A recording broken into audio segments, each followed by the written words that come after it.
What's up, Ryuji here? What we're gonna do right now is crack into this clip taken from a podcast that I did with my friend Aaron. Now, he has a vegan fitness and nutrition podcast, but what we're gonna talk about here is my journey so far. Now, I've been an animal rights activist for several months now, and during the course of those months, I've been to slaughterhouses, I've done street activism, and I put out tons of videos on the internet. And so what we're gonna do here is unpack how I think about all this, how I think about outreach, how I think about activism, and this is by no means me saying, I am the best and you should listen to me. Rather, this is just me documenting my thoughts as I'm going through this journey and sharing with you the insights that I've had so far, the things that I've learned, and the things that I'm thinking about moving forward. So quick tip, since you're watching this on YouTube, if you click the settings button down here, you can watch YouTube videos in 1.25 speed, 1.5 speed, or even 2 times speed. That way you can save your time, get the knowledge, get the insight. I really recommend you do that because I love doing that. I also think I sound more charismatic when you do that. Anyways, hope you enjoy and I'll see you inside. Hey man, how are you? I'm good, how are you, man? I'm very good. Thank you for taking the time to talk to me. And the reason why I kind of wanted you on this podcast is, I haven't had an activist so far, and I think it's really important for people that are listening that they realize that you don't, there is, I guess a lot of people sometimes just be vegan or plant-based because of the health aspects, but it's so much bigger than that. And I wanted to get your perspective and the way you do things, and I suppose help people understand how to speak to non-vegans, because at the end of the day, that is something I think we all deal with, especially with Christmas coming up. It's going to be, I think, a bit of an issue. So before I go into something like your story, I usually start with quite an interesting question. And obviously there are other activists out there, and I kind of want to ask you, what one do you model yourself on the most? So obviously we know Joey Carbstrong, maybe Earthling Ed, and maybe some others. So how do you kind of compare yourself to others? Are you unique, or would you say you pull, attitudes and personality types from each one? Yeah, that's a really good question, actually. And I'm going to give you a really interesting answer, because to me, when I think about what an activist is, I think it's easy to box activist in a certain, in a box where you say okay, Earthling Ed, Joey Carbstrong, James Aspey, those people are activists. And then there are other people who work for the vegan movement that you wouldn't think they're activists. But to me, when I think about what an activist is, I think it's about someone who's making a difference. And so the people that I really model myself after, and you asked this at an interesting time in my life because, I started activism just a few months ago and I tried many, many different things. So if you've been following my journey, I've been to vigils, I've been to Cubes of Truths, I've done a lot of different actions, I've made videos on the internet, I've done speeches, I've done a ton of different things. And so, I've been in kind of like my trial period, but when I really think about who I model myself after, I model myself after people who've made media that have changed people. So that being the case, one of my huge inspirations is Kip Anderson, who's the director of Cowspiracy and What the Health, because of the difference he's made. People like Erin Janis, who made Dairy is Scary, which is, she posted a post on Instagram the other day where she said that Dairy is Scary had 5 million views, which is the largest anti-dairy campaign in the history of the world, basically. And I was like, wow, that's incredible. And that's what inspires me personally, is people who've made media. Or, Gary Yourofsky with his speech, one question I'm asking myself is, how can I eventually get a speech on the internet that's going to make the type of impact that his speech is going to make? So to me, when I think about the activism that I want to do it online. Not to say that it's particularly better than other types of activism, it's just that I've seen it have so much scale, which is what the internet is. That's the opportunity that the internet gives us. And so that's really what I want to leverage in my activism. So really my biggest inspirations are people like Kip Anderson, Erin Janis, Earthling Ed too with the content that it's made, but people that have really changed people through online digital content. Yeah, okay, so with that in line, are we going to see something from you in terms of a movie or some kind of media that is going to be big? Because obviously you've got heaps of videos already on your Instagram account. Is there going to be something bigger than that you want to do? Yeah, of course, that's definitely the plan. It's been interesting because the Instagram videos in many ways have been a training ground for me. I think about activism in terms of a skill. I think that being an activist or making a difference in the world is something that anyone can learn how to do. Similar to you were talking about earlier, how to talk to people who are not vegan and in a way that's actually going to create change in a way that's effective. I think that's all a skill. And so to me, you probably know, like in the fitness world, it's like if you want to become fit, then you just work out over and over and over and over and over again. You just practice the skill every day. You just show up. And so to me, that's what creating videos on Instagram has been for me. It's been the practice of showing up and refining my skill. To me, eventually the goal is to have these like longer videos, speeches or films or things like that. But I'm like, okay, I have to train for that. You know the expression that they've done experiments where they had two groups of people, and one group of people, they had them try to create a masterpiece art thing, and they were just like, create one. And then the others, they were like, okay, create one piece of art every single day for 10 days, or for however many days. And the people who showed up consistently made better work. So that's the approach that I'm taking, where, you know, as I make more Instagram videos, even I find myself making those videos with more ease, and I find myself making higher quality videos. And from there, that's how I plan on transitioning into making longer videos, eventually films, or expanding. Yeah, that's cool. That's really cool. So how did you personally get into veganism? Like, were you brought up in a vegan family, or did you Not at all. Not at all. And then bam? Not at all. I grew up in Paris, France, where in France, you know, there's a huge culture of eating animal products. My dad came from Singapore, my mom came from Japan, which are both countries that even today, veganism is really, really small. So veganism is not something I grew up with at all. In fact, every single morning I used to eat buttered toast and eggs for breakfast. It was my favorite meal in the entire world. I loved that. I can't tell you how much I loved that. Even, like, I was just back in Paris a couple weeks ago, and in the grocery store they have vegan butter now, and every single day I just ate so much bread with so much butter it was out of hands, because I just love it, right? So that's how I grew up. I used to love like chicken nuggets, fried chicken. There's this duck dish that's like this French dish which I used to love so much. So I definitely did not grow up with veganism at all. In fact, I never even thought about it. I remember I kind of thought about eating more vegetables at some point in my life because of a health thing, but that was about it. And so the way that I really came into veganism is I read a book called Sapiens: A Brief History of Humankind. And that was a book about history that talked about history through the different forces that shaped history and the big movements, things like the agricultural revolution, the industrial revolution, religion, imperialism, capitalism. And it was two things in the book. At some point in the book, it talked about slavery. It was just talking about slavery in relationship to capitalism. And there are many ways to unpack this, obviously, so this is just one perspective. But what the author was saying is that, you know, we look back at slavery now, and it's very easy to look at people who supported slavery, either it being by directly owning slaves, or more relevantly to us, being consumers. We look at those people and we're like, how could they be so horrible?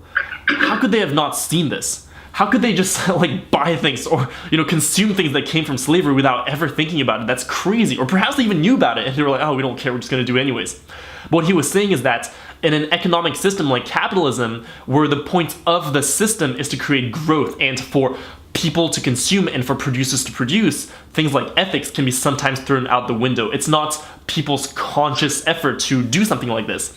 And so he was saying that, you know, people who consume things from slavery, yeah, they supported a system that was really unethical, but at the same time, it wasn't because of an ill intent necessarily. It might have been just because they were indifferent. And I thought that was very interesting. I was like, you know, that's kind of cool. That's a good point. So I kept reading.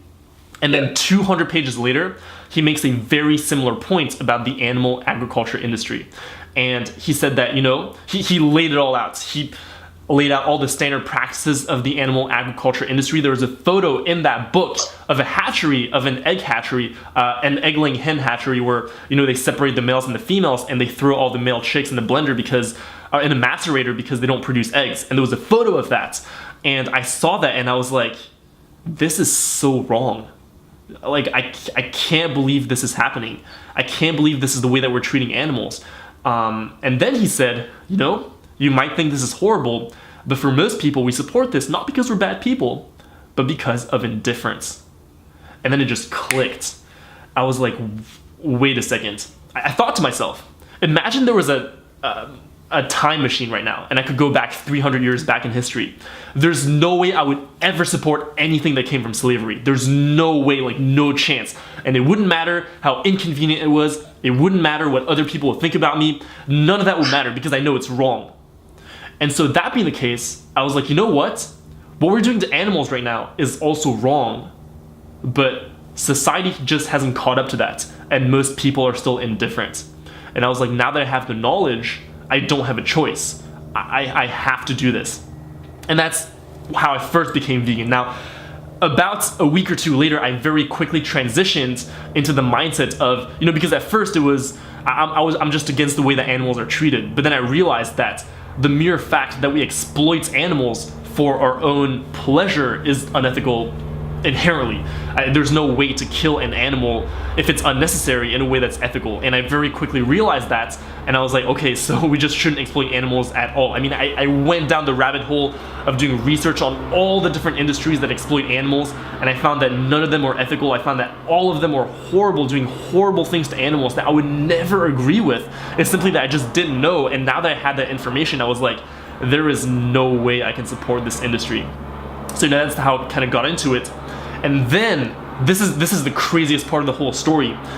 When I first went vegan, I thought, okay, I'm doing this new thing with my life now. I guess I'm gonna learn how to respect all life. But then, this was a crazy moment for me when I realized that, because I made the transition, okay? I started being vegan, I started eating vegan, buying vegan products, and just the whole lifestyle shifted. And then after a while, I had this other light bulb moment where I was like, you know what? This is actually who I was all along. And I had all these memories flood my mind.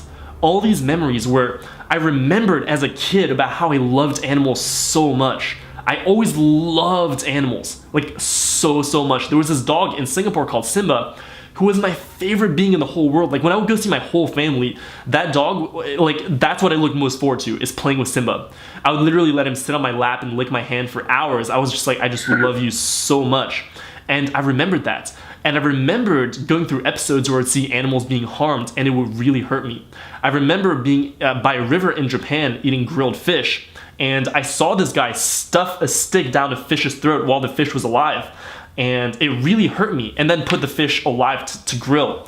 And that really hurt me back in the day. I remember telling my parents, I was like, wow, I feel really bad about this. And my parents were like, what do you want to do about it? And I remember I still ate that fish. I actually ate a second fish that day, and I ate many fish after that. But I just remember that. I remember even myself going fishing myself, and I hated it. I was like, why do we have to, like, I could see that the fish were suffering. I mean, it's not hard to see that the fish is flailing around, it can't breathe. Like, of course the fish is suffering. And I remember hating that. I remember I didn't even want to put the insect they use as bait on the hook. I was like, what have to pierce this living being? Like this is, I felt bad about it, but I just suppressed all of it. And I realized in that moment, whoa, I never wanted to harm animals. I was always a very compassionate person. I always just wanted to love animals. And I realized what age was this that you read Sapiens and kind of converted into kind of the vegan lifestyle? Mm-hmm. What was that? What age were you when this happened? Like, how long ago was this? Oh, this was 3.5 years ago, almost now. Okay. Yeah, I was 19 or 20 at the time, and it was just before my sophomore year of college. Yeah. What were you studying? Like, obviously now, like, this is all going to be my next question, so we can kind of link it into it. Is this what you do full time? Do you have a job, or is it kind of like? Yeah. So I'm in a very interesting time in my life right now because I just graduated from college last May, and so I told you I'm from France. The reason I came to the U.S. and California was because I wanted to pursue film. That was my passion at the time. I was very passionate about making videos and films. Just all sorts of media things. I was just very passionate about it, and I was like, I should probably move close to Hollywood. So I applied to schools around here. I got into the school that I wanted to get into, Chapman University, which has an incredible film school. It's not the best rated online, but because I visited so many different film schools, I really did my research. I think it's the best for if anyone wants to go to film school for whatever reason. Chapman University in Orange County is, in my opinion, really one of the best schools because you really get to learn hands-on. So that's why I first came here. I did film for 2 years in that school, where I would be on a film set every single weekend. Basically, for the first year and a half of my college career, I was on a film set 36 hours almost every single weekend. I think I missed like 2 weekends or something like that, 2 or 3 weekends. And on top of that, I worked on so many films doing post-production, pre-production. I mean, I was just immersed in that world. And then I went vegan, and that made me question everything. And a semester after I went vegan, I studied abroad in Japan for a semester. I took some time off. I was really reevaluating everything, because the moment I went vegan, I knew I was so passionate about this. I immediately, it was all I thought about. I couldn't go a second of my day without thinking about some vegan related thing, because it's really all around you. As soon as you step out your house, basically, like, you have to be thinking about veganism all the time. I'm always looking at cars being like, I wonder if there's leather seats in there. I always see, like, every time I see animals, I'm like, oh, I love them so much. Every time I see a restaurant or a grocery store, you see the dead animals and you see the suffering and the death. Like, that's what you see. And so I immediately know, as soon as I went vegan, I was super passionate about it. And I knew I wanted to do something about it, but I didn't know what to do. And so that's part of why, I went to Japan for a semester. I studied abroad. I took some time off film, and I came back and I switched my major to education. The main reason was I just didn't want to spend so much time on set.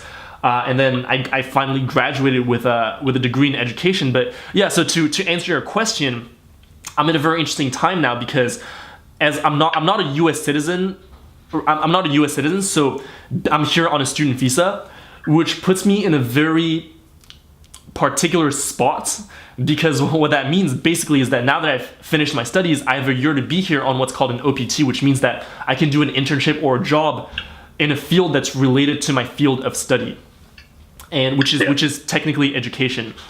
And so I was thinking about like what I should do. I actually had a pretty good job at a company filming events. While I was in school, so I was interning there, and then once I graduated, I was still with that company. Super passionate about that work. It was basically my dream job at the time. I thought I wanted to work in that company because I looked up to them for so long. I mean, they helped me out personally so much in my life. And then once I graduated from school, that's when I started getting involved in activism. And after being active for about like a couple weeks, basically, like 2 weeks after I got active, was the Animal Liberation Conference in Berkeley. And I went to that conference. I met so many vegans. I literally became friends with like 150, 200 vegans in like 2 weeks. And I was like, this is the most incredible thing ever. And, and I remember like on my way back from that, I was like, because I'm very fortunate to have parents who are willing to support me for about a year. So I have about a year to like really figure out my life before I'm like independent right now, which it's about halfway. It's about halfway now. So so that's kind of like really coming down on me. But at that moment, I decided, you know what? I'm gonna take the leap, and I'm gonna try to do this full time. And so my journey right now is I'm trying to figure out how to do activism full time. So I'm very lucky because I'm young. I don't have a lot of responsibilities. I think this is the time in my life where I'm going to go super high risk. So that's what I'm doing.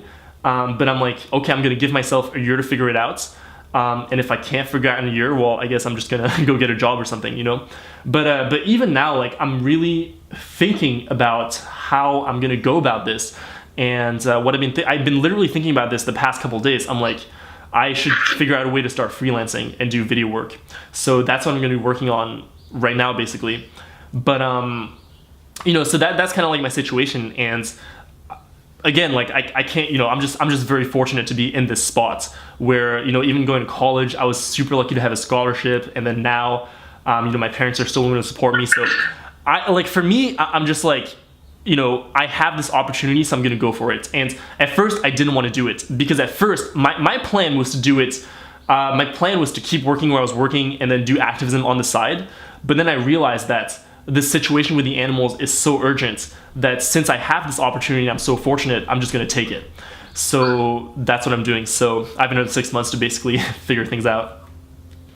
Good, cool. That sounds good. And you can tell by the way you talk, you're very, very passionate about this, which is amazing to hear, because I think there are different kinds of different levels almost of vegans or vegan activism, and like people would not be able to do what you do. Mm-hmm. I probably don't think, like, of course I support what you guys do, but I don't think I could do it personally. Like, I actually 2 days ago went to a business and started talking about veganuary, which is obviously the be vegan for January. And for me, that was quite, like, I'm used to public speaking, but I was a little bit worried that I would get these questions from people that don't support the vegan movement and just completely because it is it is something new. You are the minority, and we live in an unbeaten world. And I was like, Yep. wow, what's going to happen if somebody asks me about this, or this? So yeah, I think you're doing really well. And speaking of those questions, how do you best approach when people do kind of not agree with what you're doing, or even get quite angry? Because I think people don't like it when we highlight what's actually going on, because they know what's going on. Yep. We're highlighting their selective ignorance, and I think they're quite defensive when that happens. Yep. The way I deal with it is I deal with it by preventing it, not by reacting to it. That's how I really think about it.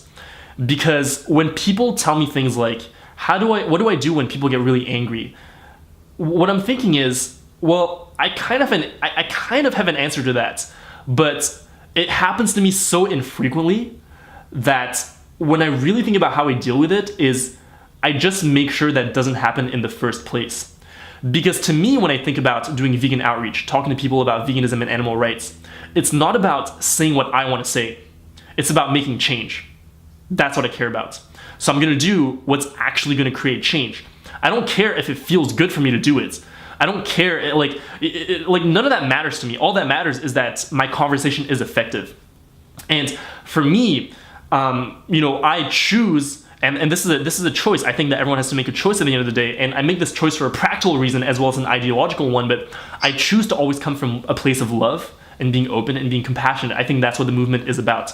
So that being the case, whenever I speak to people, before the conversation, I really put a lot of importance on the relationship I have with that person. I'm always going to make sure we're on good terms. I'm always going to make sure that I'm open, that I'm receptive, that I'm listening, that I'm loving. And I put that out first. And what happens when myself, I decide to be the way that I want this conversation to go, the conversation just goes really well. Because people are open back to me and people listen to me. Because I listen to them and I'm open to them first. So that's really how I deal with it. I really, in most cases, I recently read this in a book called Crucial Conversations. You can read about this in many different places. I studied a lot of psychology and social dynamics and things like that. Because for me, and by the way, these are all things that I learned. This didn't come easy to me at all. I didn't grow up being a social person, being a charismatic person. That's why I think you can hear in my videos, if you watch my videos, you especially if you watch my older videos, you can see that I'm kind of forcing the charisma because it's something that I learned. It's really not how I grew up. And relating to people, I had no idea growing up how to make friends, how to have conversations with people. I didn't know all this, so I learned all this. I think that's part of the reason why I can kind of start to articulate it. But to me, I read this in a book called Crucial Conversations, where it's a book about having conversations in high stakes environments where things can get very emotional, where people can get very emotional very quickly. So for example, in relationships or in business meetings or in vegan outreach, I think it's perfect. And what the authors talk about in that book is how the two elements that are key to having an effective conversation are, one, having a relationship of mutual respect, so where I'm respecting you and you're respecting me. And the second thing is creating win-win situations, making sure that your goals are aligned with the other person's goals. And so to me, every time I launch into an outreach conversation, and I say every time, that's my intention every time. It doesn't mean that it comes through every time. I'm not perfect, of course. I'm still learning every single time I have an outreach conversation. But for the most part, because I put so much emphasis on that, and if I'm gonna have a random outreach conversation with someone, I don't immediately launch into it. I make sure that I'm gonna say hi to them. I'm gonna be like, hey, how are you doing? Learn their name, crack jokes, create this sort of friendship, so that when I talk about veganism and animal rights, they're very receptive to it. So that's really how I deal with it. And the other point I'll put out here too is that, people often ask things like, when people say this, what do I say? And they'll ask about the actions that they should take. But what I put so much emphasis on, because action is important, don't get me wrong, and if you want to learn more about step-by-step outreach, and someone who's way better at this than me is someone called Alex Bez. You can check him out at Amazing Vegan Outreach. He has a YouTube channel where he has tons of talks and videos about how to effectively do vegan outreach. He's one of the best I know personally. He's so good at what he does. He has a sales background. He's done it for 20 years. So he's really studied how to create change in people, and he's really applied it to vegan outreach. So that's very important for sure. But I think the part where I can bring a lot of value to people is who you are being in those situations. I put so much emphasis on who I'm being, which is different from what you're doing. I can say the same thing to you, but on one hand, I can be a very loving, open, receptive person who's listening to you, or I can be very angry and I can be very hateful and resentful. And it's the same words I'm saying, but the place it's coming from is completely different. So for me, I put so much emphasis on the place I am coming from. And when the place you're coming from is right, you can make much more mistakes with the words. Like your outreach technique, what you're saying doesn't have to be as perfect. Even though, as I said, is very important too. I think it's both. It's definitely both. But for me, whenever someone's angry at me, I think the question I ask myself is, okay, how did I create this? How did I stand as source for this? And what I find is that oftentimes I was the one who was being angry or judgmental or hateful first. I was the one who was not coming, who was not listening. And I'm like, okay, no wonder that person wasn't listening to me. I wasn't listening to them. I have no idea what they were saying. I don't even remember their name. And so that's really how I think about doing outreach. That's to me the foundation is who I am, where I'm coming from, and really being the person I want to be. That expression, be the change that you want to see in the world, I really believe in that. Not just through your actions, of course through your actions. That's what being vegan is all about. It's about being the change in the world that you want to see by creating peace through your actions. That's what it's about. But I also think it's about being the change through who you're being. Yeah, absolutely. Makes sense. So is there ever like a time, like maybe when you're not on your vegan outreach, Mm-hmm. like let's say you're having dinner with friends and Yep. they're not vegan, like it must be sometimes quite hard to keep your mouth shut. Like for me, whenever I'm at dinner, when I was just a nutritionist, not vegan, people would always ask me about what food they should eat to lose weight. Now I'm vegan and a nutritionist, and they ask me, and I'm just like, guys, I just want to enjoy my dinner. For you, because you're so passionate about this kind of thing, like how do you kind of, like, do you switch off that part of your brain where you're kind of like, okay, I'm not really trying to tell them that about the vegan way of life, I just want to enjoy the company that I've got? Like, how do you kind of, do you bite your tongue, or do you actually talk to them about it and, bring it up at dinner as well? Yeah, so for me, the place that I always come from, and that's my commitment. I'm not perfect, of course, but I try to come from the place of doing what's going to be best for the animals. That's what I care about most. At the end of the day, I think, I don't like this way of saying it because it makes it very competitive, which is not what I want to make it at all. But I realize that at some point you have to make the choice of whether or not you're going to side with comfort, your friends, or are you going to side with the animals? And so for me, I choose to side with the animals because they're the ones who are suffering. They're the ones who are being killed every single second of every single day. So my commitment is to do what's going to be best for them. So if I'm in a situation and I can speak up for them, I want to always speak up. That being the case, does that mean that I always speak up? No, because sometimes I give in to fear. Sometimes it's uncomfortable and I don't want to do it. So I don't. And I've had moments where I have been hanging out with friends, with family, with people where I'm like, you know what? I could have an outreach conversation right now. I could talk about this. And then I don't. And it happens. And I learn from the experience. But for me, the way you phrase the question, that's not at all how I think about it. I don't think about, I want to enjoy my time right now. I'm literally I can't even begin to describe, from the moment I wake up to the moment I go to bed, I'm basically thinking about what I can do to save animals. That's basically 99% of my thoughts. That's how I subjectively experience my life. Now, I think it's a very nuanced point because at the same time, sometimes it might not be the best thing for the animals to speak up. I think it's very easy to look at this in a black and white way where it's like, well, if you really care about the animals, you should speak up 100% of the time. But I think we should always take into consideration context. For example, if you're having a meal with your family or with friends and there are a bunch of animal products around, maybe or maybe not is the best time to speak to them. I don't know, because maybe it's going to trigger so many of their defenses that it's not going to be worth it. And maybe it's better to invite them for a vegan meal another time and then try to talk to them then. I don't know. At the same time, by saying this, I think I could give the permission to a lot of people to use that as an excuse not to speak up. So it's just not black and white. So to me, I always try to think about what's going to be best for the animals. I don't think about what do I enjoy. It's the same with I'm sure with going to the gym, with fitness, where some days you don't feel like working out, but you're like, I'm gonna work out anyways because that's what you're committed to. That's what it takes to reach your goals.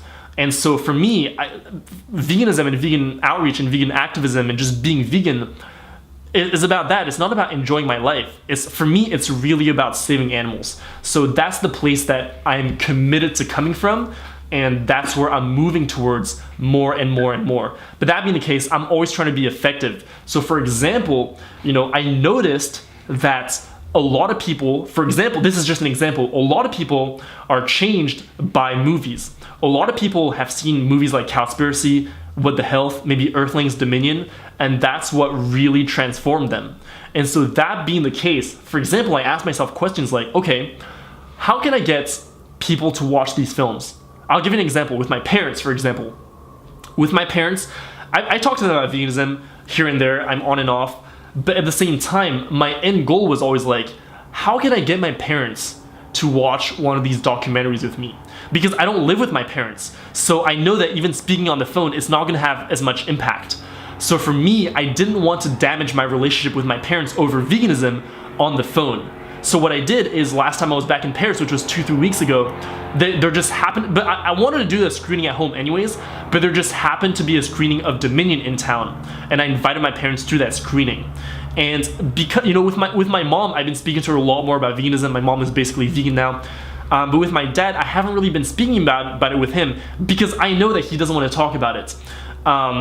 And so what I did is I made sure that I had a good relationship with him. And then I was like, hey, Dad, do you want to come see this movie with me? Because I know that whatever conversation I have with him, the film Dominion is going to be so much more powerful because you see it.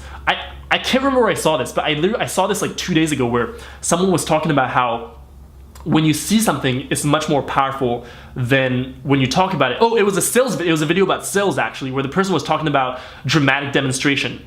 It was this guy called Dan Locke. He said, you know what? If you want to sell something, it's better if you dramatically show what it's doing rather than you talk about it. He gave an example, for example, David Copperfield, how did he build his career? He did dramatic demonstrations where he made the Statue of Liberty disappear. I forgot what he like walked across the Great Wall of China, like stuff like that, right? And so he didn't talk about it, he showed it.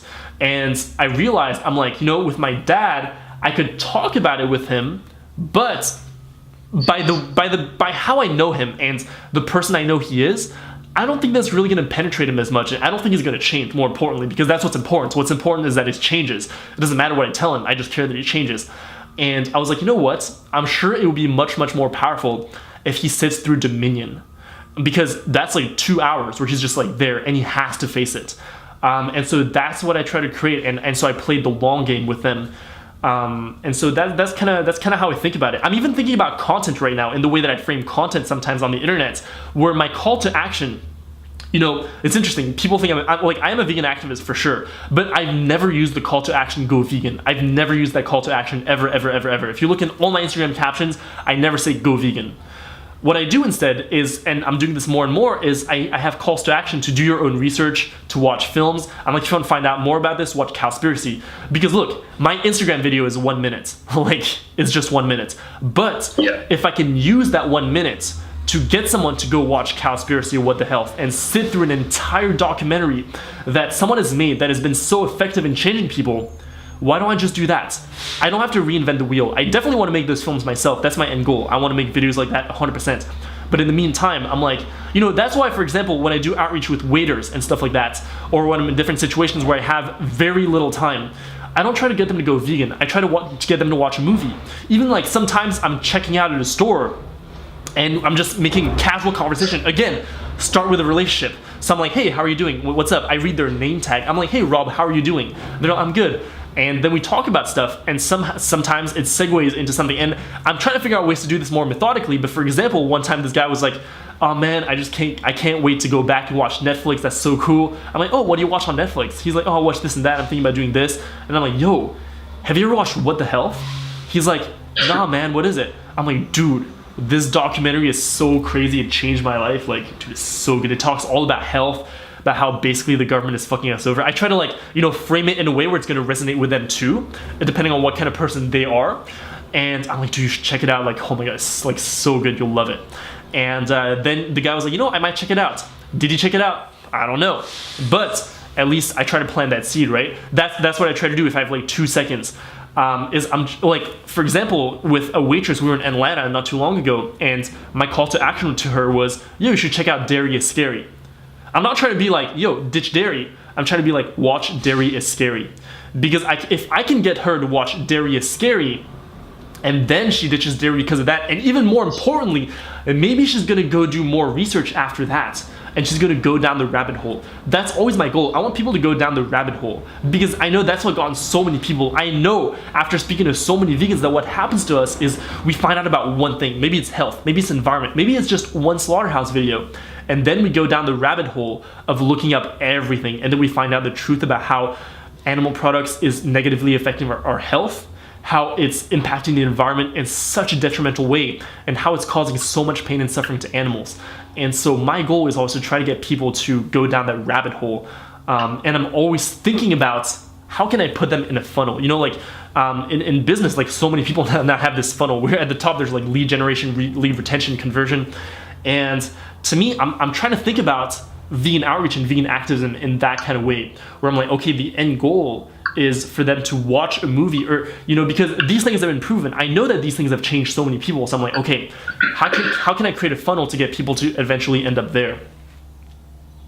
Yeah, and I completely understand that, because that's what I do with my own business. Yeah, sure. But, yeah, no, I think you've touched on two good points: is plant the seed and make sure every conversation you have they, I guess, get a positive experience from it. Yes, and that's so key. That's so key, because I want, you know, part of what I want to do too is I want to portray veganism as something that's cool. I understand that's not what it's about, because many people will be like, veganism is not about being cool, it's about justice. But I'm like, yo, people resonate with what's cool. Like, hello, when you're in high school, everyone wants to be the cool kids, and we graduate from high school and we talk about how we don't want to be the cool kids anymore, but that's not true. People speak louder with their actions than with their words, and people gravitate towards what's hot, what's popular, what they think is cool, what aligns with their worldviews. And so, you know, to me, it's important. This is super, super important that to me as a vegan, I'm always thriving in my life. I'm happy. You know, when I talk to people, I always want people to be like, wow, that person really made me think. But I also want them to think, wow, that person was really cool. Wow, like, you know, that's why, for example, I go out of my way to do things like remember people's names. That's so important. So many people just, when they introduce themselves and they learn the other person's name, they just forget about it straight away. And I used to be that way too. And then one day I made a choice. I was like, you know what? I'm going to remember people's names because it's important to them. So I started doing that. And, you know, I find that, like, that makes such a difference. Like, you can try this experiment, go to a store and then read the person's name tag and really care about them. And when you leave, be like, hey, yo, Julie, thank you so much. I really appreciate it. Have a good day, Julie. And see what that does. And you'll see that people light up because it really means a lot to them. And that's what I try to create everywhere I go. That, you know, again, I'm not perfect. Am I always like this? Of course not. But is that my overall commitment? And is that where I'm moving towards? Yeah, that's what I'm trying to do. And when I talk to people about veganism, that's the experience I'm trying to give them. I'm trying to create a win-win situation. You know, I think many people think about veganism and they're trying to prove the other person wrong. They're trying to win an argument. They're trying to be like, you know what? I want to prove that I'm right and I want to prove that you're wrong. And I'm like, that's not what I'm trying to do. I'm trying to create a win-win situation. I want that person to come out of the conversation being like, wow, that was really cool. I thought about some stuff I never thought about before. You know, maybe I should do this. That sounds like something that I would want to do because it aligns with my values, it aligns with my worldviews, it aligns with the stories that I tell myself. So yeah, like you said, I think people having a positive experience of you as a vegan is so important because there's so many negative stereotypes too. So many people, they hear vegan. You know, I read about this in a book called All Marketers Tell Stories by Seth Godin. It's also called All Marketers Are Liars. But he tells the story of telemarketers. And he says, you know, as soon as a telemarketer calls you, you already have a preconceived notion. You have a story you tell yourself about what that experience is going to be like. And you're already dreading it before they even start talking, you know? And I'm like, for many people, that's how they perceive vegans. Maybe not to that extreme degree, but to many people, they hear vegan, they're like, oh, you know? And so I'm like, yo, part of my mission is I want to reverse that. Every time I talk to someone, I want them to be like, yo, that vegan guy was really cool. Yo, that vegan guy, you know what? Like, that's not what I thought vegans were like. I thought they were preachy. I thought they were angry. But that guy was actually happy. He was actually really cool. He actually really listened to me. Hell, that guy actually remembered my name. No one remembered my name in the past, like, month. Like what's up with this guy? Like, that's what I'm trying to create. Because you have to understand that every time that you talk to someone about veganism, you're representing the entire movement. You're representing the billions of animals who are dying every single year. That's what you're doing. No pressure, but that's what it is. No pressure, but that's what it is. So for me, who I portray myself in that moment is so important, because even though because I understand that sometimes we can be very angry. If ever I feel too angry and I just can't do it, like I'll back off. That happens very rarely, because I've done the work on myself to be at a point where these things don't get to me. It's very hard to get to me, because I worked on it. I didn't used to be like this at all. This is something you cultivate. So I cultivated that, and so now I really think about this, because if in that moment you give into your emotions and you lash out, you're like, no, you're wrong, you're a killer, you're a murderer, blah blah blah blah blah, and you let that kind of take the better of you. Like you're not a bad person at all. Of course you're speaking up for what's right. In the objective world, are you right? Yes, of course. What's going to happen? That person's going to walk away, and unless that person is very, very understanding, or perhaps that's just what changes them. I know a very few people, there's not a lot of people, but I know a few people who have been changed by being shamed or being lashed out on. I know those people, that exists. So can it work in some cases? Yeah. But in the majority of cases, what's going to happen? That person's going to walk away and they're going to be like, yo, vegans are really angry. What's up with that? Because of course, you don't represent the entire movement, but we have to understand that if you read books, again, like all marketers tell stories, people tell themselves stories about the world. They have a certain worldview, and what they do is, what we do, that I do this too, we all do this, is we find evidence to support what we already believe. So if people already believe, they have a somewhat of a negative belief about vegans, and then on top of that, they encounter one vegan who's angry at them, they're gonna be like, wow, all vegans are angry. Because that's a very easy story to tell themselves. That's the same, and by the way, and we do this with non-vegans too, as vegans, we do this too, where we encounter one person who's not open, who's angry, and we're like, no one wants to listen. All people are angry. They're all not open. So we all do this. We just have these ways that we see the world, and we find evidence to support that. It goes deeper. Like, I can put out the most positive content on the internet. The most positive, I'm like, some people are open. Like, I'll put out a conversation with someone, an outreach conversation where the person is really, really open. And then some people will comment and say things like, too bad most people are not like that. Too bad most people really don't care. And I'm like, you got it all wrong. That's just what you believe, and you're finding evidence to back that up. That doesn't correspond to objective reality at all. In the world, are there people who are open and not open? Of course. But see, to me, the way I perceive, like, I literally go through the world being like, wow, this is so cool. Why are so many people so open? That's how I perceive it, because that's the worldview that I have, and I just keep finding evidence to support that. And all the conversations that didn't go well, that the person wasn't receptive, like, I literally don't even remember those conversations.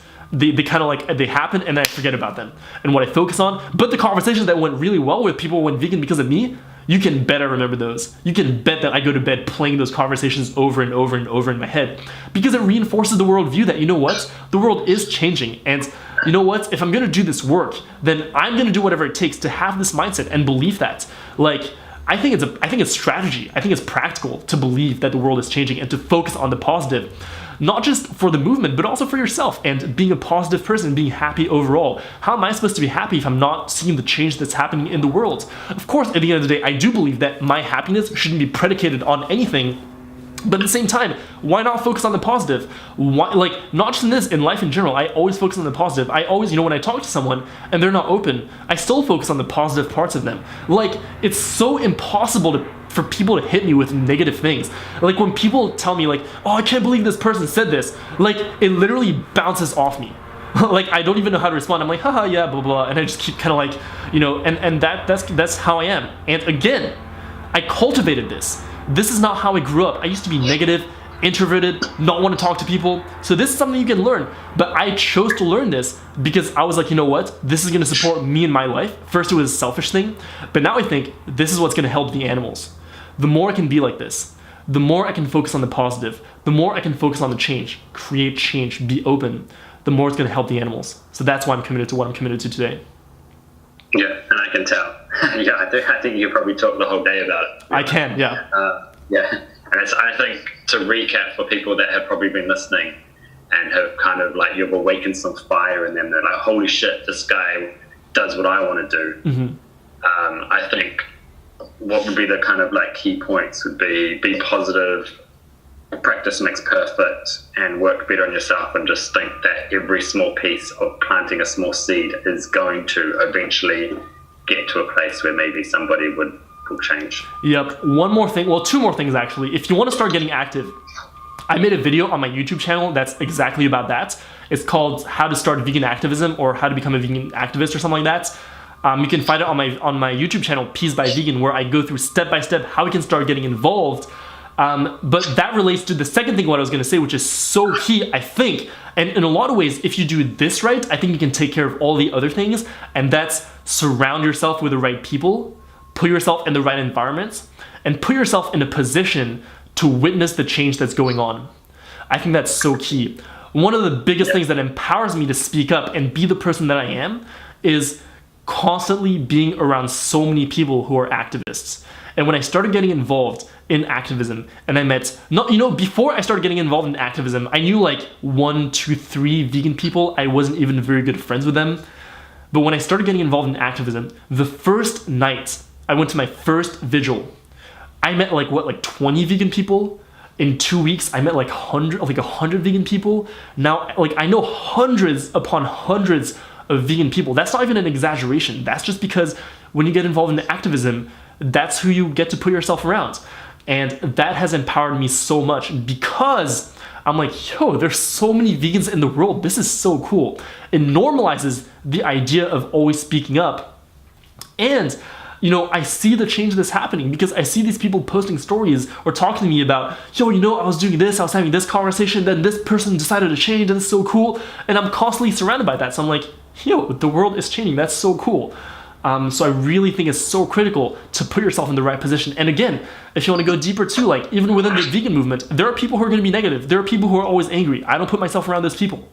I just don't. I'm like, I have nothing but love against them. I'm not going to go fight them. I think I'm not going to do that. We're on the same team. So whatever, that's fine. You do your thing. I mean, I do want to change that about the community. That's part of my mission. But at the same time, for the meantime, I'm not going to surround myself with those people. I surround myself with positive people who are creating change, who are leaders, who are visionaries, because that's what I want to do. So that's where I put myself around. But the environment is so key. And in many ways, I think it's going to be very difficult for you to really, all the things I talk about, I think it's going to be very difficult for you to do that if you don't put yourself in the right environment. But if you really make that effort to surround yourself with the right people, to put yourself in the right places at the right time, to witness change and to be a part of that change, I think you can really start transforming the world.